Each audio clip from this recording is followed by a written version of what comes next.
semuanya, selamat datang di YouTube channel aku.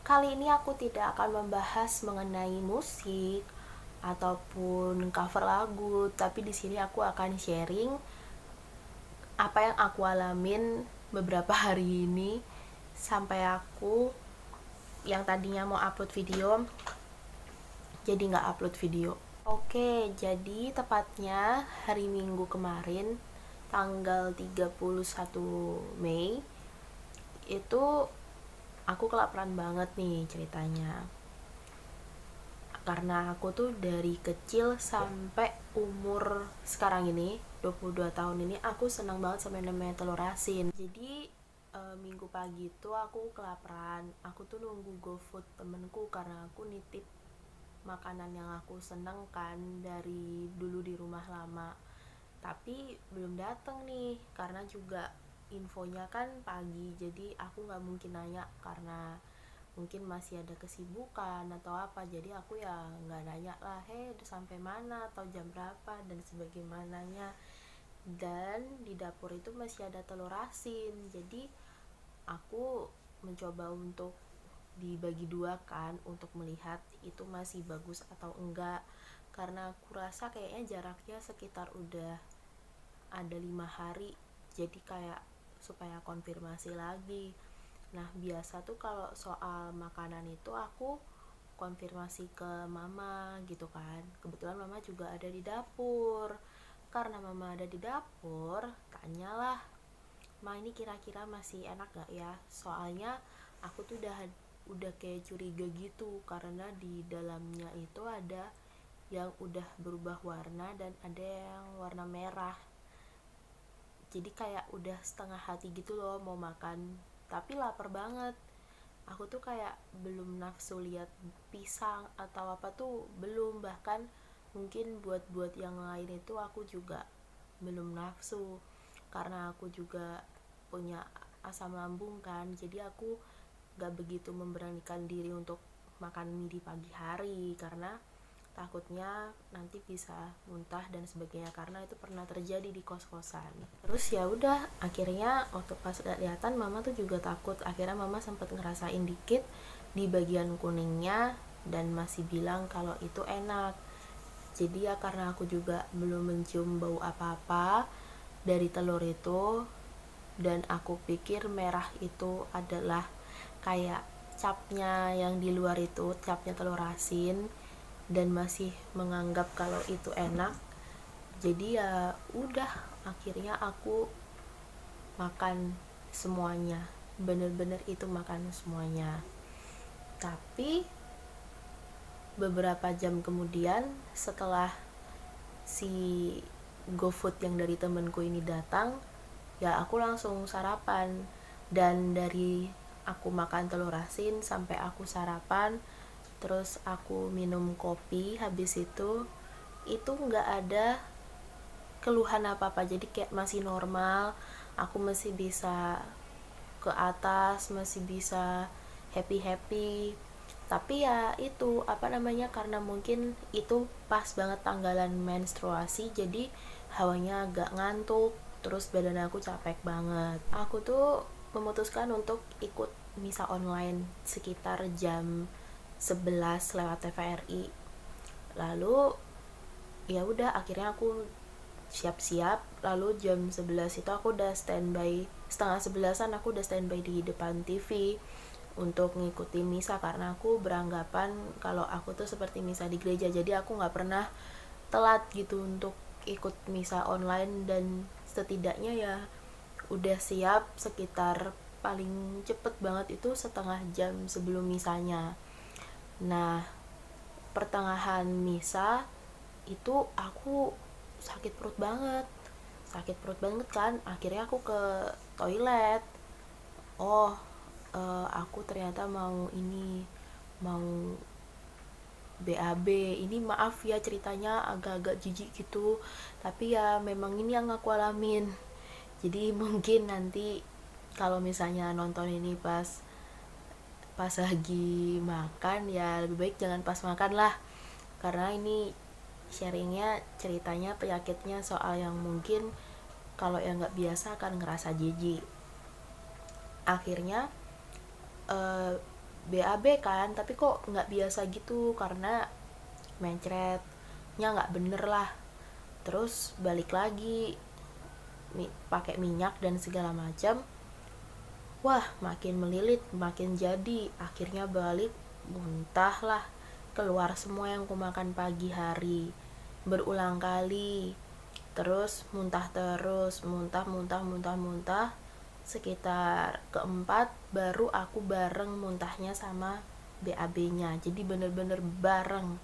Sampai tidak tahu lagi apa yang mau aku keluarkan. Di situ sudah vertigo, sudah nggak kuat, dan berulang kali terus sampai pada akhirnya aku tiduran di sofa deket toilet.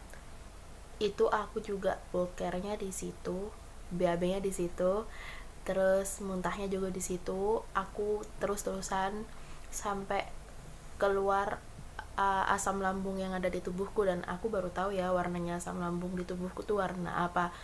Keluar semua, keluar semua, sampai kata papa itu mataku udah gerak-gerak kayak ibaratnya robot rusak gitulah. Jadi matanya udah gerak kemana-mana. Aku udah pitam banget, nggak bisa ngelihat apa-apa, bener-bener. Tapi masih sadar, tapi aku nggak bisa ngelihat apa-apa, nggak bisa buka mata karena nggak tahan. Karena mungkin menurut papaku itu seperti sakit lambungku sebelumnya. Jadi papaku bilang aku disuruh tahan aja, nggak usah ke rumah sakit dengan kondisi yang masih corona seperti ini. Tapi kan yang ngalami kan aku ya. Jadi ya yang ngalamin aku, jadi ya terus akhirnya ya karena aku udah nggak kuat kan, jadinya aku marahin dong papaku. Cepet panggil ambulans. Aku tuh udah nggak berpikir panjang, aku tuh udah nggak tahan, bener-bener nggak tahan. Jadi aku minta papa aku panggil ambulans, bener-bener minta panggil ambulans. Tapi pas waktu ditelepon ambulansnya ternyata rame banget. Jadi aku ya terpaksa pergi sendiri sama papaku maksudnya. Dan di mobil itu perjalanan ke UGD di rumah sakit yang dekat rumah, di rumah sakit Awal Bros, itu sekitar 10 menit lah. Dan itu masih boker atau masih BAB di mobil. Jadi ya aku masih buang di mobil, bener-bener aku nggak kuat, aku pengen cepet sampai. Terus akhirnya sampailah di IGD apa UGD gitu kan. Terus di scan dulu karena itu udah prosedurnya pakai kursi roda nih. Terus aku nggak kuat, pokoknya didorong lah kemana gitu.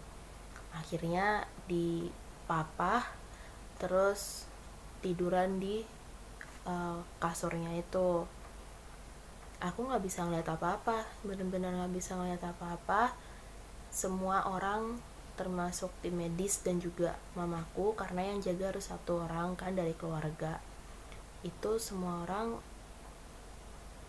kalau mau komunikasi sama aku lewat bisikan, karena aku bener-bener cuma bisa sadarnya tuh cuma bisa dengar, karena aku nggak bisa buka mata, aku nggak berani lihat orangnya langsung. Karena sambil aku tahan gitu loh, semua yang bisa aku tahan karena sejujurnya kalau aku buang lagi, aku muntah lagi, aku tuh malu, bener-bener malu. Siapa sih yang nggak malu usia segini kayak gitu. Tapi ini ya yang gue alamin, aku bener-bener nggak kuat. Sejujurnya tuh aku bener-bener nggak kuat nahan sakit ini, bener-bener yang kayak ini tuh pertama dan terakhirnya lah aku sakit yang parah banget. Ini bener-bener sepanjang sejarah aku tuh nggak pernah separah ini. Sampai ya pada kasihan juga, pada khawatir tim medis dan dokter-dokternya itu pada kaget banget sama sakitku. Untung cepet penanganannya mereka, dan aku yang minta cepet dibawa ke rumah sakit karena aku tuh dehidrasinya parah, sampai dehidrasi, lalu masih buang dari atas dan bawah di sembarang tempat, bener-bener masih kayak gitu.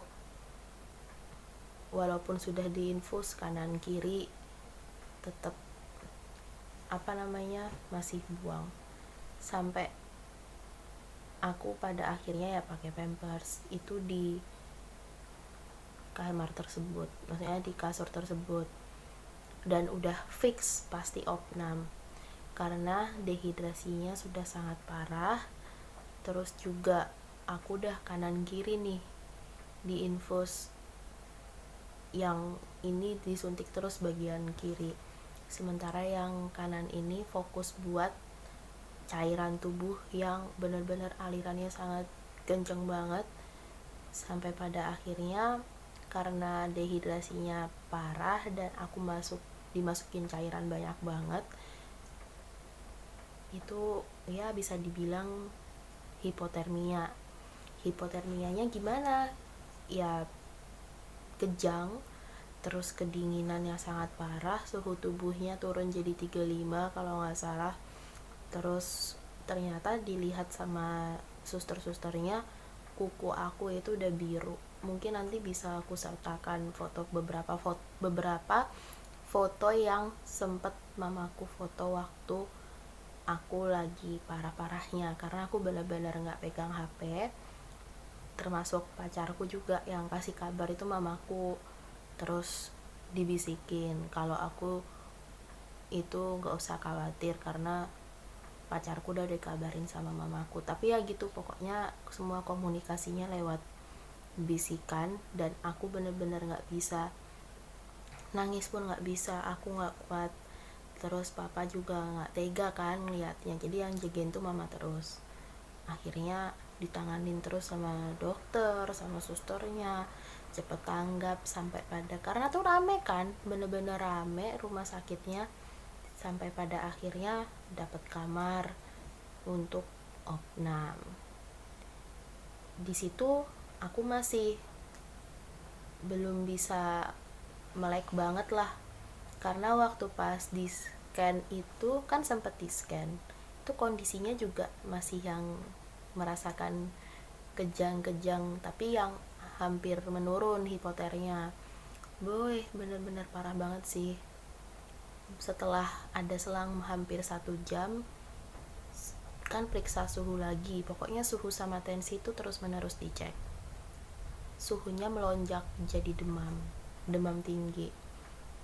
Terus demam tinggi itu sekitar 38, mau 39, dan di situ udah bisa mulai tertawa, udah bisa ngelihat dunia sekitar walaupun masih lemes, masih pusing, dan ya masih nggak terkontrol untuk segala macam perbuangan ini.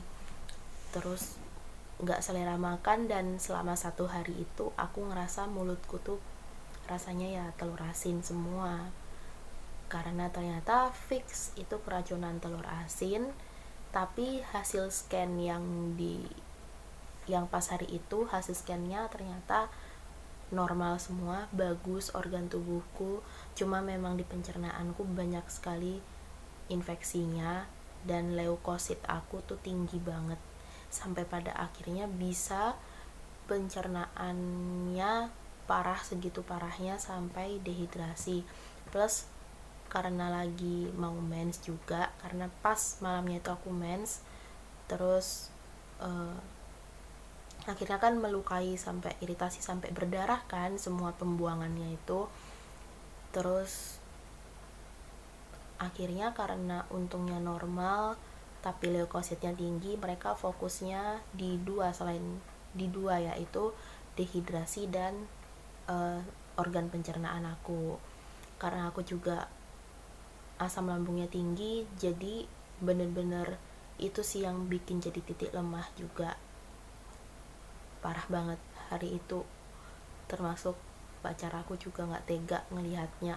Semua orang yang lihat foto itu, cuma lihat fotonya aja bener-bener bilang nggak tega, apalagi yang lihat langsung. Aku sendiri aja baru bisa lihat fotonya setelah sembuh. Yang pas hari itu dikasih tunjuk, aku belum mau, dan itu bikin trauma juga karena malamnya sempet nangis, dan aku malam itu belum selera makan sama sekali. Makan nasi masih sakit banget, bener-bener aku harus yang agak lembek gitu.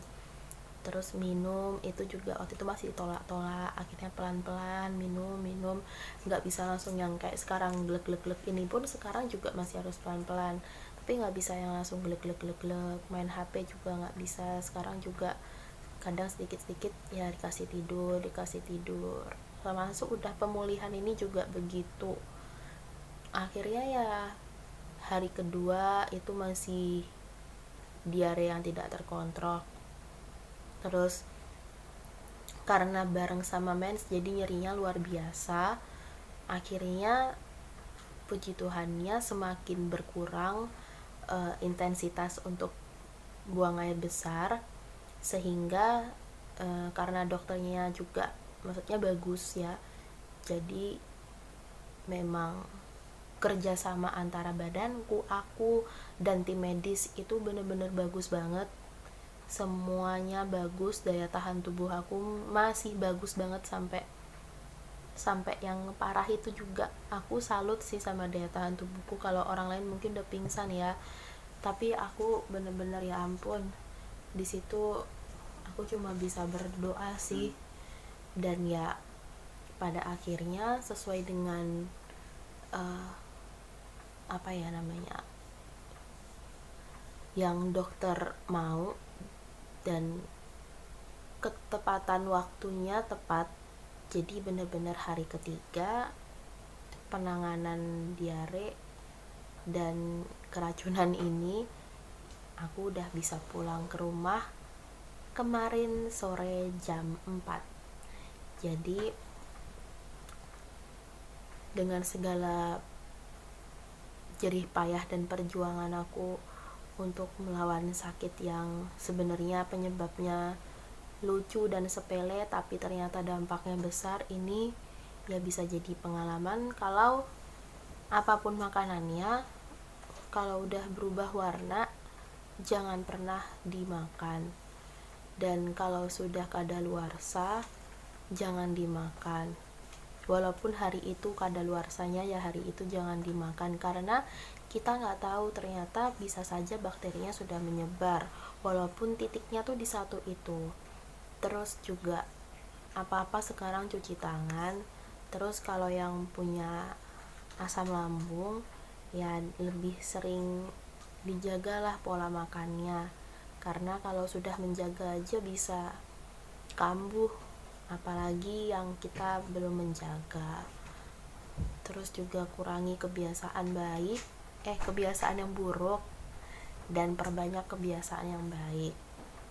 Terus ini sih, jaga kesehatan, karena kesehatan itu harta karun yang paling mahal. Makasih sudah mendengarkan cerita yang tidak seberapa ini. Semoga ada manfaatnya. Dan fix, aku sudah tidak suka lagi dengan telur asin dan telur rebus, karena telur rebus itu walaupun gak ada hubungannya tapi bentuknya mirip sama telur asin. Jadi aku udah fix gak lagi. Terima kasih semua, sampai jumpa.